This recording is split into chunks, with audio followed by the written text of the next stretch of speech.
কিছু টাকা আমাদের সারপ্লাস রয়ে গেছে এবং একজন হাজি কমপক্ষে 5,315 টাকা ফেরত পাবেন, কমপক্ষে সর্বোচ্চ ফেরত পাবেন 53,642 টাকা এবং 4,978 জন হাজিকে, সরকারি হাজির সংখ্যা হতে 5,000, এর মধ্যে 4,978 জন হাজিকে আমরা সর্বমোট 8,28,90,183 টাকা ফেরত দেব।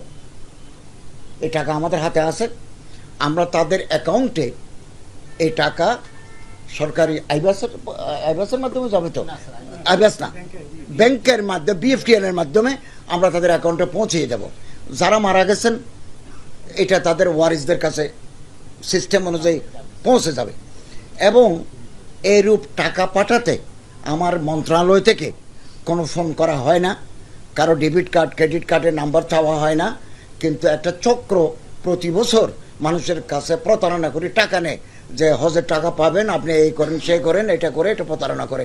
আমি বারবার এটা সতর্ক করেছি, আপনাদের মাধ্যমে আবারও আমরা সতর্ক করতে চাই, এরূপ যদি বিকাশ, নগদ, রকেটের কেউ পিন নম্বর চায় তাহলে বুঝতে হবে সে প্রতারক।